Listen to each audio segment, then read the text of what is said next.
You're listening to the Her Money, Her Business podcast.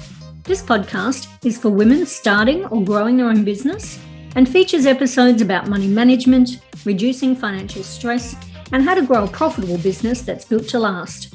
We want to see women in business thriving. So if you avoid discussing money, lack confidence managing money, or want to struggle less while making money, then you're in the right place. Let's make finance fun and money matter. I'm your host, Sonia Belzarolo, and this is the Her Money, Her Business podcast.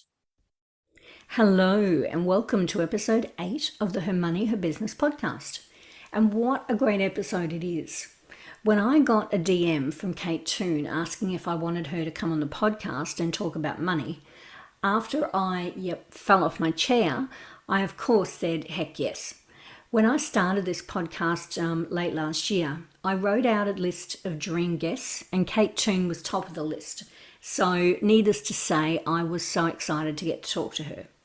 So chatting to Kate about her business journey, money and mammoths, hashtag money mammoths, it's actually a thing on Instagram. It was such a delight for me, and the wisdom about business and money that Kate openly shares online and in this podcast is really what I love about what she does and why I wanted to have her on the podcast in the first place. So if you don't know Kate Toon, not sure who doesn't know Kate Toon, but if you don't, here is her official bio before we get chatting.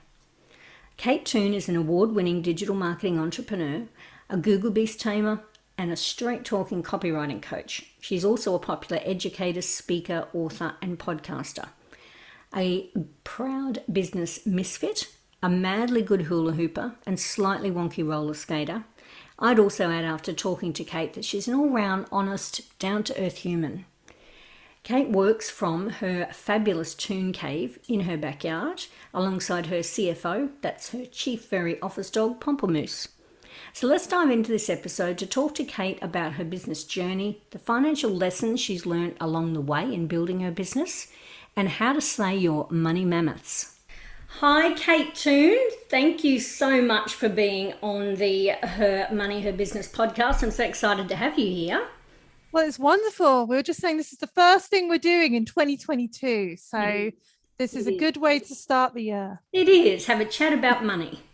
Money, money, money. Why not? All right, so on the podcast, it is a new podcast, obviously, but on the podcast and what I'm aiming for really is to help women excel at money management. So I'm a business financials coach and a bookkeeper. I want to help people reduce financial stress and grow a profitable business that's built to last. So there's 2 questions that I ask the guests that are coming on. So the first one is, how can we as women make finance fun? Because I think that learning, discussing, and really getting to know our money means that we're changing the way we think about money. So how can we make it fun?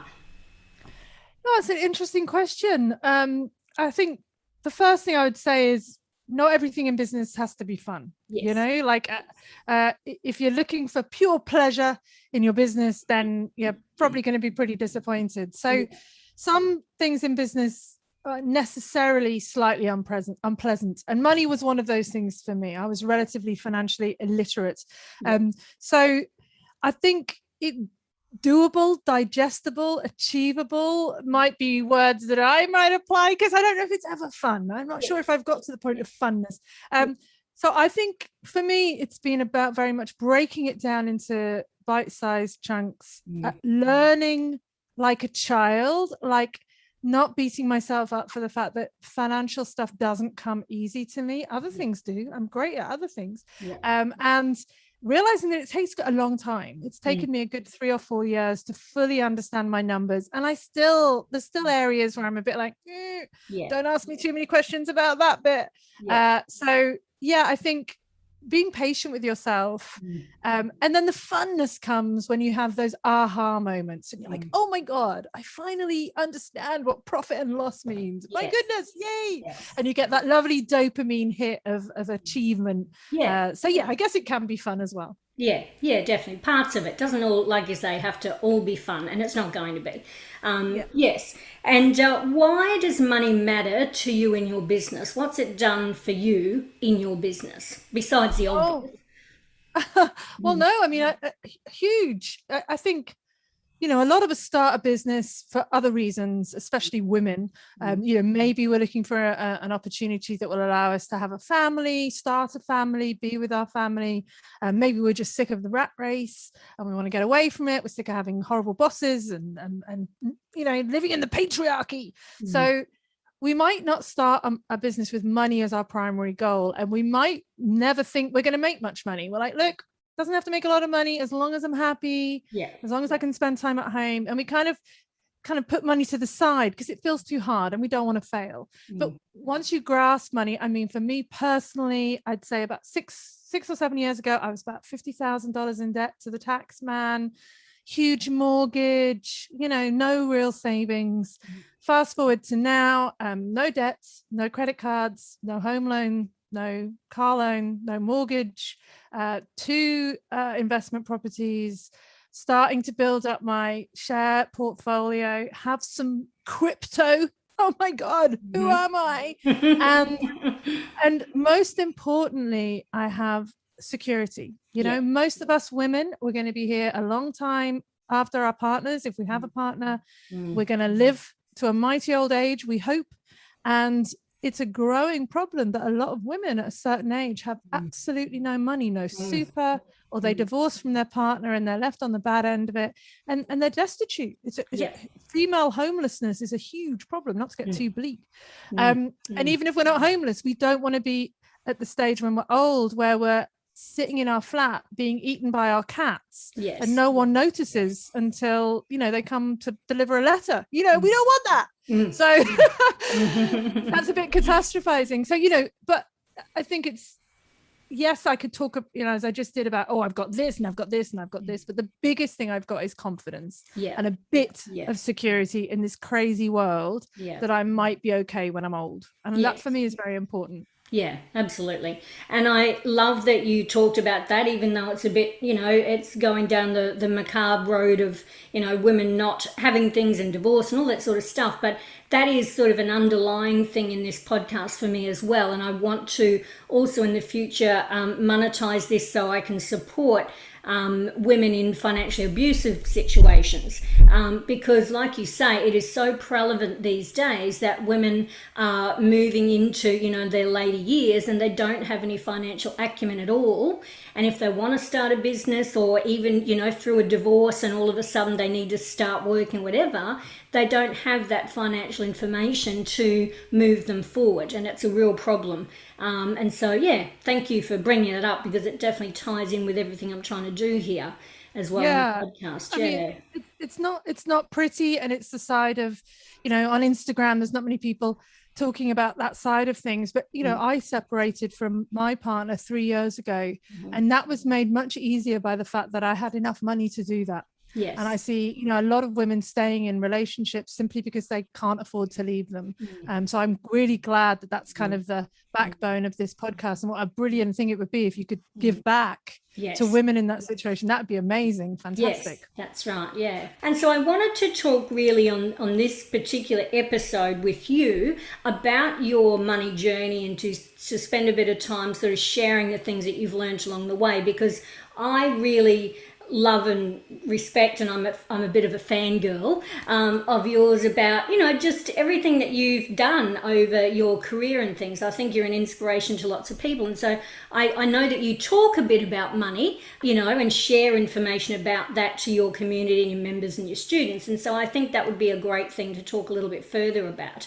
So I've read one of your blogs in particular, the My Money Hurdles one, gave a snapshot of your history. So, you know, started with your copywriting business, 2009, then you moved into passive income, and then obviously released those bigger products that you've got happening now. So the recipe for SEO success, which I've done, and clever copywriting, did your master chefs. So what do you think, to start with, have been your biggest money challenges along the way? I think starting off with just real financial illiteracy and telling myself the story, which I've done since childhood, that I wasn't good at maths and I wasn't good at money. So that was a huge help, because if you don't get your mind right, everything's a bit screwed up after that. also we all carry a lot of baggage from our parents, and my parents are very much never a borrower or a lender B, don't have credit cards, don't have debt, which sounds on the surface like it makes a lot of sense. Don't have debt, but some debt is good debt. Some debt allows you to move forward. You've got to take a degree of risk. So coming into my business very cautious, very timid, not wanting to make any big moves, meant that nothing big happened. So that was the biggest hurdle to begin with.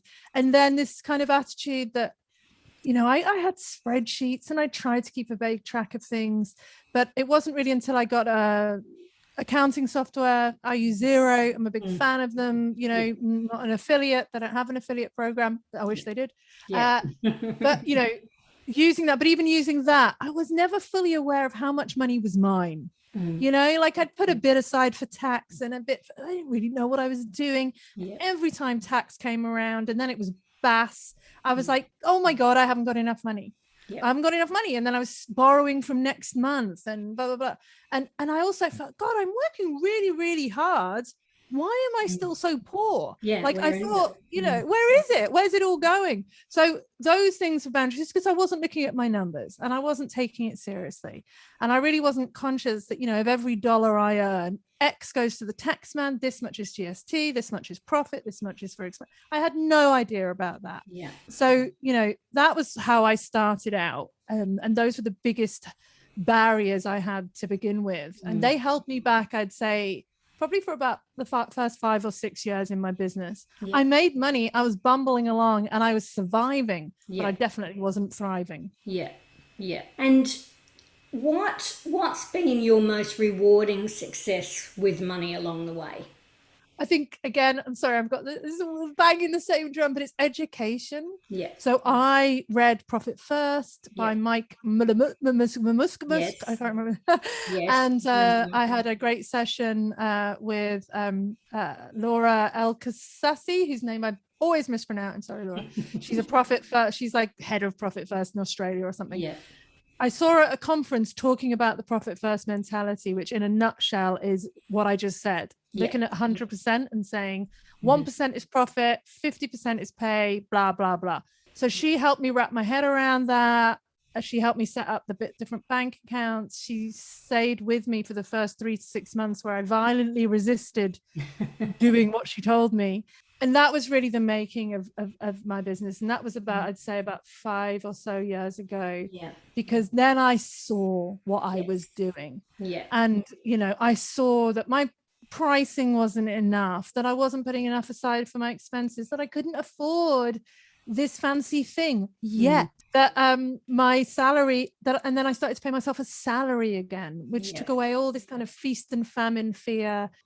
It was revolutionary. And that then allowed me to see opportunity, because I was blind then. I was just struggling. You know, when you're living hand to mouth with money, you can't have big ideas because you're always terrified. You can't be creative from a place of fear. You can only be creative. Like we didn't, as humans, we didn't start painting on the walls in the caves until we had enough mammoths stored at the back of the cave. So you need to get your money mammoths killed before you can have big ideas and move forward. Money mammoth, #money mammoth. There we go. That's I love it. Oh, that's great. Yes, I love the profit first system, and I think it's obviously a learning process to go through and get your head around it. But once you do, yes, it definitely changes your business. That's fantastic. And what are some of the? I know. Right now there's a lot more talk about money, and people obviously find money uncomfortable to talk about, but I think it's starting to shift where people are being a lot more open to talking about it.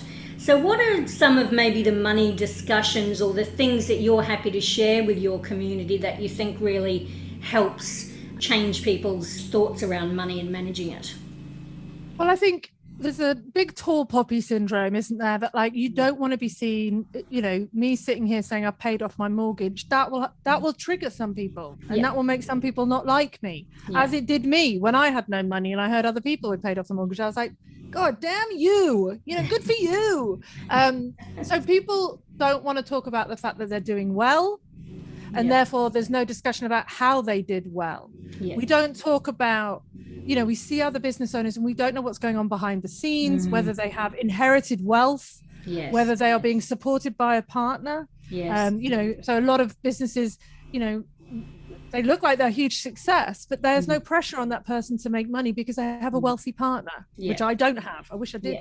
We don't know about their childcare situation, their mental health. We don't know what's going on behind the scenes. And we don't really know how much money anybody is making. Because I can turn up on Instagram looking with my glass of Veuve Clicquot, celebrating my launch, but that launch I could have spent 100 grand on Facebook ads and made $120,000. There's no real discussion about margins, revenue, profit. There's no real honesty. And then beyond that, none of that really matters because it doesn't matter how much money you have. If you're miserable, if you've got mental health issues, if you're not enjoying your day, if you're stressed, if you're burnt out, well, it's all moot anyway. So there's so much funniness about it. And a friend of mine published an article the other day and got huge bite back because she was talking about how much how much money she spent on staff, and to the average person the amount she was spending each month seemed astronomical, but to a different demographic, not very much. And so pitching your money conversations at the right level for right people. You don't want to alienate the people who are starting out. You don't want to alienate the low income. You don't want to be saying stupid things like we all have the same 24 hours in a day when you don't understand people's circumstances. So it's a real minefield.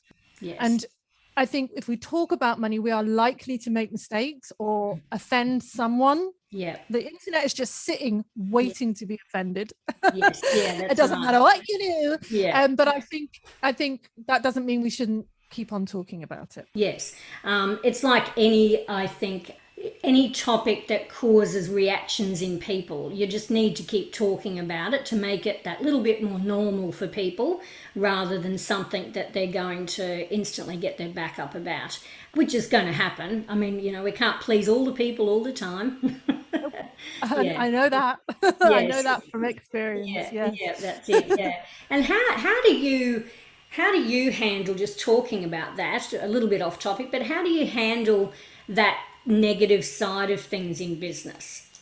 Look, I think in the early days it would literally slay me. I'm not going to pretend it didn't. I'm a very sensitive, empathetic, slightly over emotional. No, I'm just emotional. There's no over there. But I'm a very emotional person, and I don't separate my emotion from my business as much as maybe I could, or I didn't. So, if I got a negative feedback, I'd spend 3 days stewing on it and trying to think of a response. These days, if I get negative feedback, I usually either delete it or I ignore it. It's really powerful to just ignore people who are being rude because all they want is a reaction. And I think I'm older now. I started my business when I was like 35. I'm now 47, and I just don't have as many F's to give. I like myself more. I know who I am. I know I'm a good person as much as anyone is, and my opinion of myself doesn't change based on other people's opinions of me as much as it did. I mean, look, we're all human. I have bad days, but generally, I also don't court controversy. So I will give my opinion if it's asked for. I'm not going to give unsolicited advice. And I'm aware that often people ask for opinion, but they don't really want it. They think they do, but they don't. So, I know someone said to me the other day, it was a lunch we were having. She's in my membership. She said, I love all the stuff you do. So I was talking about you to somebody and they said, I find Kate Toon a bit much. I think she's a bit much. And at the time I was like, oh God, am I a bit much? And it made me feel a bit rubbish, to be honest, Sonia. And I was like, oh God, I'm too much. And then I was like, you're always going to be too much for some people. For someone, What can you do? I don't like everybody, so why would everyone like me? So that's exactly right. It's not easy, and there's a degree of stepping away from the internet, taking a breath, hugging a tree, stroking a dog, and coming back and not letting the opinion of some random dude called Barry in a garage stop you living your best life. Absolutely. I think that's great advice. So why do you think we don't like talking about money? Why do you think that is? Because I just think we all worry that it's such a comparisonitis thing. We all worry we don't have enough. And I think society especially always has, you know, I'm listening to a great book by Bill Bryson at the moment, all about the home. And ever since we were like blooming cavemen, it's always been like, I'm back to my cavemen, Sonia. I'm back to my mammoths. Yes. It's always been like, Sonia's got more mammoths than me. Sonia's mammoth is bigger than my mammoth. Yeah. And there's this judgment that like we are judged by how fancy our car is, how big our house is, whether we have a pool or not, whether we've got a Gucci handbag, and whether you decide to play into that or not, it's there. It's there, you know. And I think we're all worried that we're going to be judged for our money, and we're all worried that there's not going to be enough. I mean, the world is a scary place. Are we going to have enough when we're old? Are we going to survive? Therefore, you can never stop, because how much is enough? And it's human nature, I think. It's just to worry about, we're all squirrels. We want to make sure we have enough nuts to get ourselves through the winter. And we see somebody else with a few more nuts, and it throws us into a panic. So yes, I've got some terrible analogies, Sonia. We've done mammoth and squirrel nuts. Yes. Well, you know, we love animals, so there's nothing wrong with that. So was there ever in your career so far, was there ever a defining moment that changed your view on money? Because you've talked about, you know, obviously our parents and our upbringing and our experiences with money in our early years. Was there a defining moment that changed your view, or was it just a progress? Yeah, I think it's like a slow dawn, a slow realization. There've been moments in my business that have knocked my socks off when I, you know, about a year and a half into the recipe course, I think, or 2 years in, you know, I sold the whole course out. I think I sold 80 spots in like 6 hours. Yeah. And I made more money in that day than I made in the first 2 years of my business. Yeah. And that felt wrong. It felt dirty. I felt delighted, ashamed, appalled, amazed, a lot of emotions that day, Sonia. So that, you know, I've had a few days like that. And then more recently in December, I really just was burnt out from the year, not like burnt out, frazzled, but just I'd had enough. I couldn't be bothered. And I've spent 12 years building a business that has so much recurring income that even if I don't turn up for a month, it shouldn't make a big difference. But I'd never not turned up for a month. I'd never tested that. So in December, I had whole days where I did nothing. And still money was coming in. And I was like, this feels wrong. Feels weird. But if this is exactly what I wanted from my business. I've got it. And now I don't know what to do with it. So there's been a few odd moments, but no moment where I went, haha, finally I understand you, money.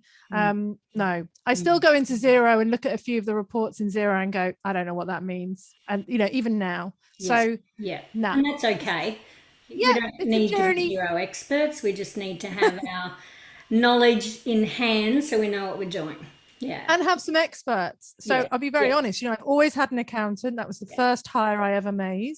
And now I have a bookkeeper, not full time, but she, you know, does a couple of days a week and she generates reports for me and helps me understand my numbers. And my accountant, you know, helps me understand my numbers. So I get expert advice, you know, it's not just me. And I think that's one of the keys too, is having the right person that gets your business. And I know I see in some of the Facebook groups all the time when people are posting looking for suggestions on an accountant or a bookkeeper, there's just because they've had a bad experience, there's just so many people out there, I think, that don't understand the online world in particular. And women in business creating businesses, that it's their money. You know, that's part of also Her Money, Her Business, is it's your money, it's your business. So, you know, you understand it and have the right people around you to help you do that. I think it's really important to try and get that right person that gets your business. And someone that's going to listen and let you ask stupid questions and not make you feel a fool. Exactly. You know, I work in the world of SEO, which is quite complex for some people, and some SEO people will deliberately make it more confusing because then you have to keep paying them. You have to put your trust in them. You need an accountant that's willing to answer that. Like, you know, I will probably this week ask my bookkeeper for the umpteenth time, what's the profit and loss report for again? And she will explain it to me and not make me feel stupid. And that's so important. And I think being able to ask the right questions repeatedly until you get it, until it clicks, yeah, is really important as well. And yeah, they've got to understand the online world. They've got to maybe understand profit first. They've got to understand the platform that you choose to use. Like if you're using Rounded, but they want you to use MYOB, well, they're not the right accountant for you. You shouldn't have to move your accounts because the accountant only works on this. Well, then, you know, you're not the right person for me. Your business, as you said, your business, your money, my way. I'm paying you, so you will work how I want you to work to some degree. You know? Exactly. Having the confidence to do that. Yeah, know what you're looking for. Yeah, absolutely. Excellent. I was reading on your My Money Hurdles blog as well that you had listed out your, you know, like you say, your vague goals and things, and your current goal at that time was continue to earn current revenue with current expenses but work fewer hours. Do you think you're achieving the fewer hours now? I think you might be. Yeah, I mean, you know, my goal was to earn 7 figures in a year. That was, you know, revenue. Let's be honest, revenue, not profit. Which I did, and you know, was wholly unsatisfying. It's not like you get a prize when you do that. You can't tell anybody. No one cares. So you know, I could keep pushing, you know, to earn multiple 7 figures. I could get a bigger team. I could do, but I don't care. I take the very much. I don't know if you've read the Spanish fisherman analogy, but you should read it. But at some point, you know, it's like the exchange of time and money becomes very real, especially as you get older. And I think last year taught us a lot. So yes, I don't necessarily want to earn any more. I've actually set my revenue goal lower this year by about 200,000 to take the pressure off myself. I've made sure that on that amount of money, I can pay my team, because I kept my team all the way through COVID. I can pay myself a good salary. I can afford all my subscriptions, and I can do a few fun things, experiment, you know, launch a new thing. It might not make money for a bit, but that's okay. So I've set it at a level of comfort. I'm all about comfort now, not pushing, comfort. And I am working fewer hours. So I generally, you know, work quite hard Tuesday, Wednesday, Thursday. Monday, Friday are more days for thinking and doing stuff for myself. But I'm trying to incorporate going to the gym and finishing at 3. And I'm just stopped. The thing is as well, though, I have to be honest, I sound like a smug gibbon. I am 12 years in, and there were many long days, long nights, hard weekends to get where I've got to. So I'm not dismissing that. It's just, I can't do it anymore. I'm tired. I'm very tired. So. If I have to earn a bit less money, so be it. Money is not my God as much as it used to be. And I think that's an important point too, or a piece of advice for people is not everyone wants to earn 7 figures and $1 million. Not everyone has the capacity, like we were saying earlier, to work all day, every day. If you have kids and whatever else going on, then it's just not realistic. So it's finding a business setup that works for you and a money goal that works for you and what you want to achieve, whatever that may be. Stop comparing yourself to others, and also appreciate that lots of people who say they're earning 7 figures aren't. I could tell you I've earned $40 million last year. You don't know if it's true. You're not looking at my accounts. So a lot of people lie. A lot of people don't tell the truth behind it, that to make $1 million, they spent 700,000. A lot of people don't tell you about the support and the help they have in their life. You know, that they have a nanny, that they have or whatever. There's nothing wrong with that, but we need transparency. But also, life is short.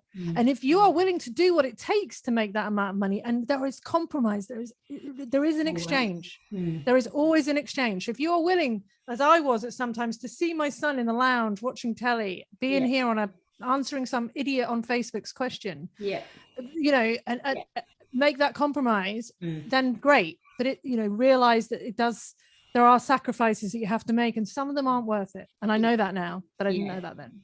Well, that's right. You learn that along the way, don't you? You do. What's worth it and what's not. Well, you answered my question about what does 2022 look like for Kate Toon and making money. So you've answered that one for me. So my last question is going to be, what advice for women who haven't yet got a handle on managing their money in their business? What would your advice be, their first couple of steps to start getting their heads around it? I think no matter what stage you are in business, whether it's your 1 day in or 1 year in, you need a proper accounting software. Yeah. You need something that organizes your money into different pots, and you can see where it's going and raises good invoices and integrates with your bank account. Yeah.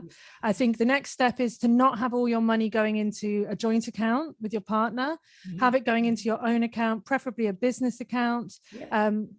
And if possible, set up accounts for different things, so you can draw out a salary, have a different pot to keep your tax saved in. Yeah. And if you're a sole trader, you know, that pot where you're keeping your tax could be a offset account for your mortgage and help you pay it down. You know, you can't do that if you're a company. So the base, you know, the mechanics of it, getting a good software platform, organizing your bank accounts so that you're clear what's yours. You know, don't have it going into one account. It's just the worst. Yes. And then, you know, thinking about hiring a good accountant or even a bookkeeper. It doesn't have to be a lot of money, you know, like a couple of hours a week of a bookkeeper is not going to kill you. And if it's not your area of expertise, don't bumble about, because money isn't funny.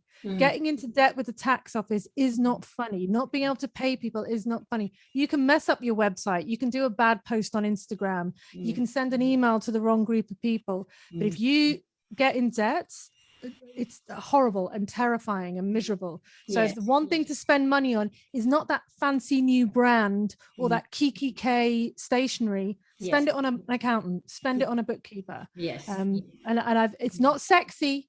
Money can be sexy when you're making it, but it's not sexy at first. It's scary and it's boring. But it's good businesses are boring. That's the truth. So that would be my first advice. And, you know, I do think you read Profit First. For me, that was a game changer. That would be my 4 tips. So software, bank accounts, bookkeeper, Profit First. Yes, perfect. Right. Thank you. Well, it's been so good talking to you and, you know, just getting to spend some time with you, really. As I said, it's been fun. So hashtag Mammoths. Don't forget the Mammoths, Sonia. Absolutely. That will be in the show notes for sure. And on Instagram. Thanks. It's been lovely to talk to you. And I think your mission is a really important one. And so I'm really glad. I begged Sonia to be on our podcast. I forced her to have me on because I think it's so important that we talk about this more, and especially women. So hurrah for you. Yeah, thank you so much. I'm so excited. So this will be out on the 18th. So I look forward to it. Thanks, Kate. Inspired to take action? Head on over to our website, blossomingbusiness.com.au, for this episode's show notes and access to all of our resources. You've been listening to the Her Money, Her Business podcast. If you enjoyed this episode, please head over to iTunes and leave us a review. I'm Sonia Belzarolo, and until next time, keep striving to make finance fun and money matter.